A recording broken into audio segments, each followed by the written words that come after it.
Hello YouTube friends, Ben Ochart here. Thank you so much for tuning in.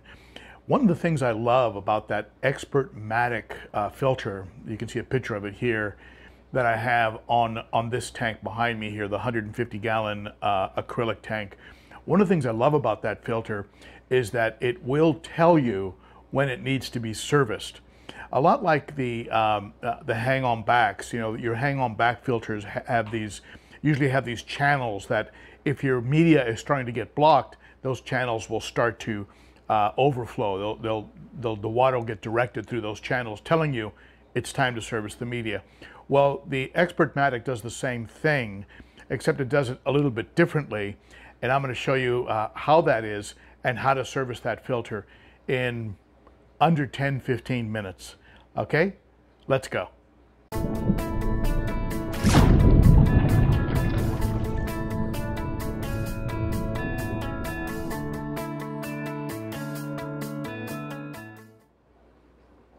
If you're new to the channel and you like to always be learning, like me, on how to take better care of our fish, be sure to hit that bell and that sub button, that notification bell. That way you'll always be sure to be informed when I upload new content and when I go live, like on Saturdays when I do the cichlids and coffee live stream.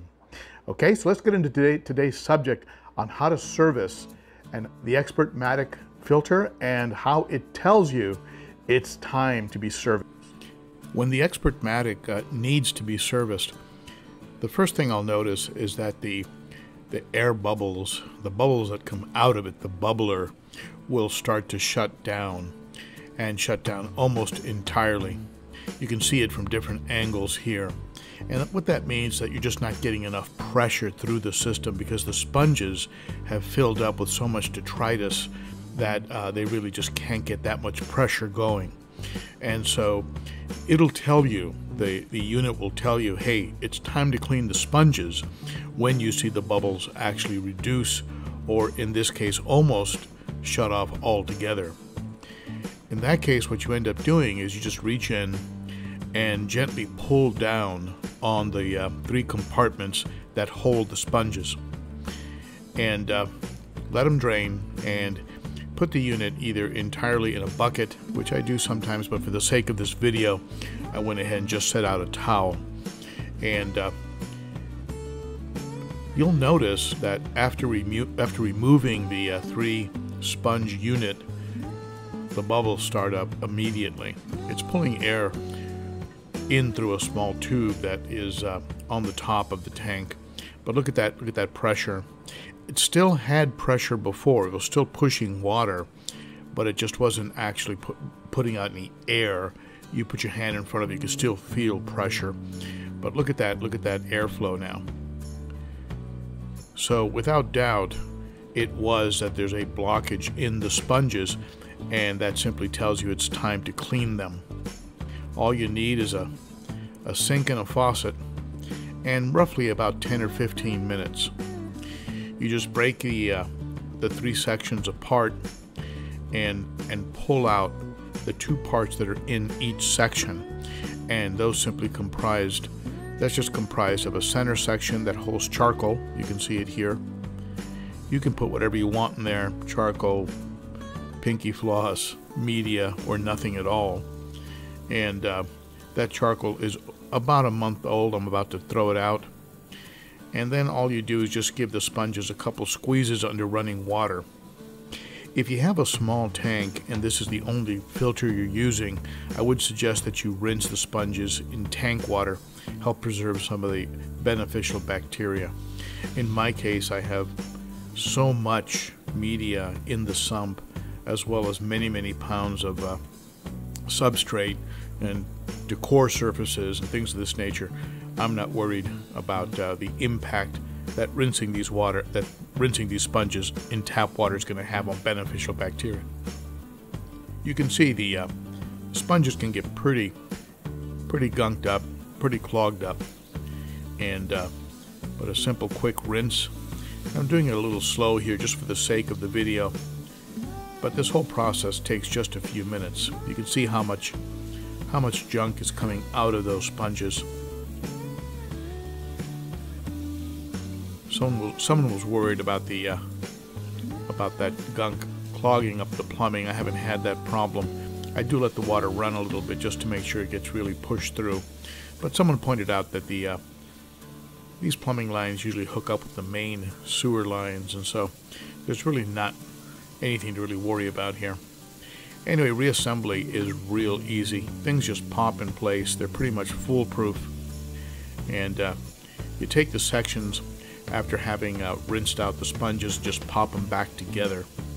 It's a very fast process. You can see some of the buildup and why they would be clogging. These sponges, I would say, are somewhere between a fine and medium, what you would call a fine or medium sponge. They do a good job of polishing the tank, and of course when they're running clean, they also do a great job of breaking up surface tension, same way like a Powerhead or a bubbler would do, like an air stone.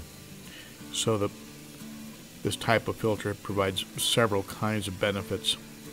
You can even modify them and use something else instead of sponges. You can put media inside of these compartments. It doesn't really matter what you use. And this process is done, and I'm ready to put it back in place. Reinstalling the filter is extremely easy. All you have to do is reach around and put it in place and push up. I mean, I'm doing it basically blind here. I did set up the camera so you could see it from the other angle, an angle that I can't see when I'm doing it. But all you do is just simply position the filter unit below the power head. It's very easy to find where it attaches, and simply just put upward pressure, and you're pretty much good to go. I'm going to put a little extra pressure because I want to move the unit up a little bit and straighten it out. And as you can see, this unit is functioning properly now, creating surface tension breakup, creating a lot of bubbles while pulling water up through the sponges. So it's operating the way it's supposed to operate.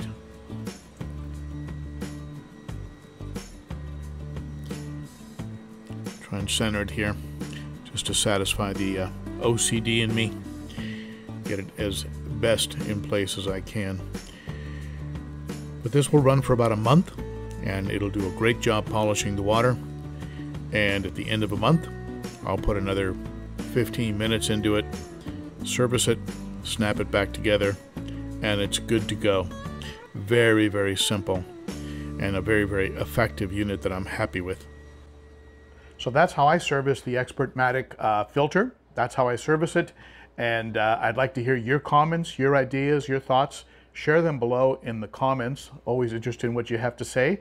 And I try to respond to as many as I can, though sometimes it's impossible because there's just so many. But I thank you so much for tuning in.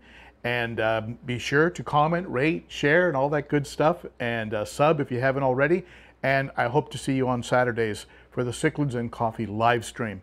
Thank you so much, my friends. I'll see you next time. Bye-bye.